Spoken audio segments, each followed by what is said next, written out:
فضل الرحمان یہ پیشے سے انجینئر ہیں، ان کا یہاں پر استقبال کرنے کے لیے میں احمد بھائی سے گزارش کروں گا، احمد بھائی سرور سے گزارش کروں گا کہ آپ قریشی فضل الرحمان صاحب کا یہاں پر استقبال کریں۔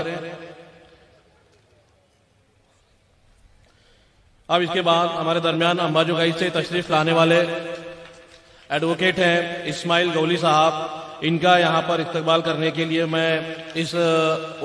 یہاں پر ہم عنوان لینے والے ہیں نفرت کی سیاست اور بدلتا بھارت، جس کو پیش کرنے کے لیے اس گٹ چرچا کے صدر تھے قریشی فضل الرحمان صاحب سے میں گزارش کروں گا کہ آپ اپنے اس کنکلوژن کو صرف 5 منٹ میں رکھنے کی کوشش کریں۔ فضل الرحمان صاحب۔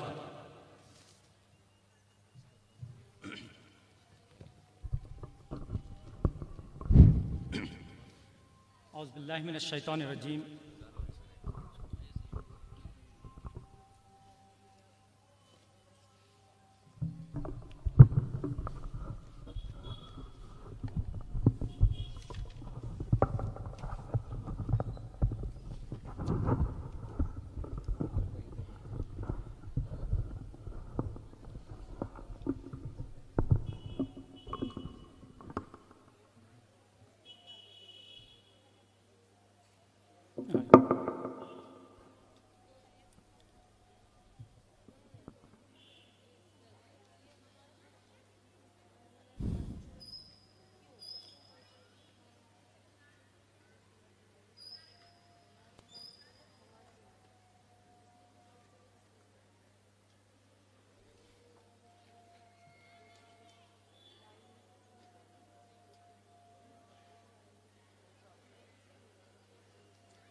نحمد و نصلی علی رسولہ الکریم، اما بعد۔ ڈائس پر تشریف فرما آج کے اس مذاکرے کے صدر اور جو مذاکرہ جو ڈسکشنز ہم نے کیا اس کے مختلف مذاکرے کے ذمہ داران اور شہر ادگیر سے تعلق رکھنے والے مستقبل قوم کے مستقبل اور بعض نوجوان طلبہ و طالبات، اساتذہ اکرام، السلام علیکم ورحمۃ اللہ وبرکاتہ۔ ویسے آج کے اس مذاکرے کا جو عنوان مجھے دیا گیا تھا وہ تھا کہ نفرت کی سیاست اور بدلتا ہوا ہندوستان، لیکن جس گروپ میں مجھے بٹھایا گیا تھا وہ گروپ ان طلبہ پر مشتمل تھا جو ششم جماعت جو 8th کلاس کے طلبہ وہاں پر موجود تھے۔ میں نے یہ مناسب سمجھا کہ ان کے سامنے نفرت کی سیاست کی گفتگو ان طلبہ کے درمیان نہ چھیڑی جائے، بلکہ ان کے درمیان اس مذاکرے کا یا یہ جو صدا فاؤنڈیشن کی جانب سے جو پروگرام چلایا جا رہا ہے اس میں 3 بڑے قائدین ملت کو بنیاد بنا کر یہ پروگرام رکھا گیا ہے، جس میں ڈاکٹر علامہ اقبال، مولانا ابوالکلام آزاد اور شعر میسور ٹیپو سلطان، ان 3 شخصیات کے سلسلے میں نے ان بچوں کے سامنے گفتگو کی اور یہ گفتگو کی کہ ان 3 شخصیتوں کو ان کی زندگی کے ٹیپو سلطان کا انتقال ہو کر شاید تقریباً 234 سال ہو گئے ہیں، لیکن ان 234 سالوں کے بعد بھی آج ان کی جو ہے جن دن منایا جاتا ہے، اس کی کیا وجہ ہے، اس بات کو ان بچوں کے گوشے گزار کرنے کی میں نے کوشش کی، اور ٹیپو سلطان نے کس طرح سے اس ملک کے اندر جنگ آزادی کو آگے بڑھانے کے لیے جنگ آزادی کی سب سے پہلی جو آواز تھی وہ ٹیپو سلطان کی آواز تھی، اور انہوں نے یہ بات کہی تھی کہ ہندوستان ہندوستانیوں کا ہے، اور انہوں نے یہ بات بھی کہی تھی کہ 100 سالہ گیدڑ کی زندگی سے 1 سالہ شیر کی زندگی بہتر ہے۔ آج اس پروگرام کے دوران بچوں سے میں نے یہ کہا کہ آج یہاں جو کتاب میلہ لگا ہوا ہے، اس کتاب میلے سے ٹیپو سلطان کی زندگی پر وہ اپنے جیب خرچ سے کتاب حاصل کریں، وہ اپنے گھر میں جائیں، اپنے جیب خرچ سے کتاب حاصل کریں اور اس کتاب کو پڑھیں اور اس شہسوار کی، اس بہادر اور دلیر مسلم شخصیت کی زندگی کا وہ مطالعہ کریں۔ اس بات کا پیغام میں نے ان کو پہنچانے کی کوشش کی ہے۔ چونکہ وقت بہت جلد ختم ہو رہا ہے، میں یہ سمجھتا ہوں کہ یہاں ہو سکتا ہے کہ ہمارے پاس سامعین موجود نہیں ہے، لیکن لائیو ٹیلی کاسٹ میں، یا ہو سکتا ہے کہ جب یہ پروگرام ریکارڈ ہو یا نہ بھی ہو، تب بھی میں سمجھتا ہوں کہ یہ جو عنوان رکھا گیا تھا کہ ہندوستان میں جو نفرت کی سیاست کا بیج بویا گیا ہے، ہندوستان میں جو سیاست ہو رہی ہے، اس پر کچھ گفتگو کر کے اپنی بات کو ختم کروں۔ عزیزان گرامی، آپ تمام جانتے ہیں کہ یقیناً ہمارا ملک جو ہے آزاد ہو کر 70 سے 75 سال ہوئے ہیں، لیکن یہاں پر 2 باتیں بہت اہم ہیں۔ ایک وہ سیاست جسے ہم نفرت کی سیاست کہتے ہیں یا نفرت کی سیاست کے نام سے عنوان سے جانتے ہیں، لیکن دوسرا میرا ماننا یہ ہے کہ یہاں پر محبت کی بھی سیاست ہوئی، اور محبت کی سیاست کا بھی کچھ تحفہ ہم کو ملا ہے، اور مسلمانوں کو جو چیزیں حاصل ہوئی ہیں، ایک محبت کی سیاست کا تحفہ ہے جسے ہم سچر کمیٹی کی رپورٹ کی شکل میں دیکھ سکتے ہیں۔ محبت کی سیاست، اپیزمنٹ کی سیاست جو ہوئی، اس کے نتیجے میں مسلمانوں کی جو کیفیت پیدا ہوئی، یا مسلمان جس کیفیت کو پہنچے ہیں، وہ اپیزمنٹ کی سیاست کے نتیجے میں وہ سچر کمیٹی کی رپورٹ کے اندر آ گئی۔ اور اسی طرح ہندوستان کے بارے میں اب یہ کہا جا رہا ہے، ایک رپورٹ آئی ہے، بالخصوص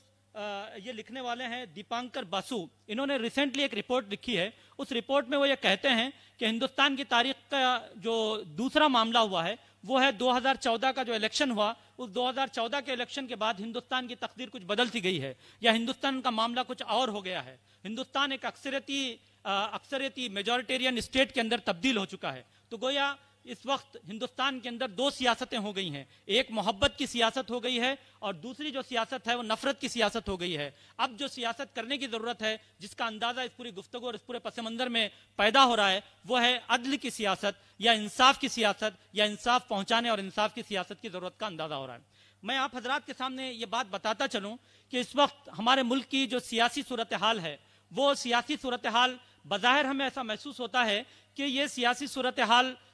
ایک قسم کی تشدد کا ایک ماحول ہے، ہر طرف ایک قسم کا پولرائزیشن ہمیں محسوس ہو رہا ہے، ہر طرف ایک ایسی کیفیت کا شکار ہمارا ملک محسوس ہوتا ہے جس میں ہر طرف اکثریتی طبقے کا جو ہے خیال رکھا جا رہا ہے، اور اس کے غلبے کی بات کہی جا رہی ہے۔ یہ بات مختلف مورخین لکھتے ہیں کہ جب ہندوستان تقسیم ہو رہا تھا، تو اسی وقت یہ بات کا اندیشہ انگریز بھی ظاہر کر رہے تھے، اس وقت کے دانشور اور مفکرین بھی یہ کہہ رہے تھے کہ یہ ملک جو ہے تقسیم ہو رہا ہے، اور تقسیم کے نتیجے میں جو بیج اس وقت بویا جا رہا تھا وہ ایک نفرت کا بیج تھا، اور وہ نفرت کا بیج جو تھا وہ اب کسی شکل میں تناور درخت بن گیا ہے۔ اور ہم یہ سمجھتے ہیں کہ 2014 میں جو الیکشن ہوئے، اس کے نتیجے میں یہ ملک ایک ایسی سیاست، ایک ایسی تفرقہ والی سیاست کا شکار ہو گیا کہ جس کے نتیجے میں جو بیج 1947 میں لگایا گیا تھا، وہ ایک تناور درخت بن کر اب ہمارے سامنے آ رہا ہے، اور اس کے مختلف کڑوے اور کثیرے نتائج ہمارے سامنے آ رہے ہیں۔ چونکہ میرے پاس بہت ساری چیزیں بولنے کا وقت نہیں ہے، میں صرف ایک بات کہہ کر، ہمارے ایک بہت ہی دانشور دوست برادر شبیہ الزماں ہیں، انہوں نے ایک بہت بنیادی بات اس پورے سیناریو میں لکھی ہے۔ وہ یہ لکھتے ہیں کہ ہندوستان میں ہونے والی سب سے بھیانک تبدیلی مسلمانوں کے خلاف تشدد کا لیجٹمائز ہو جانا ہے،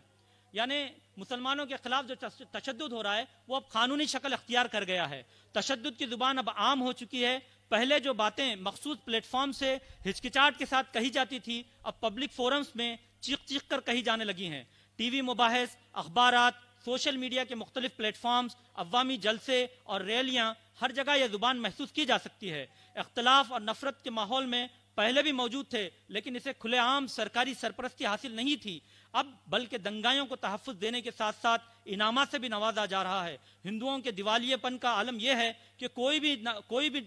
نام ٹام، ڈک اور ہیری مسلمانوں کے خلاف زہر اگل کر ہیرو بن جا رہا ہے۔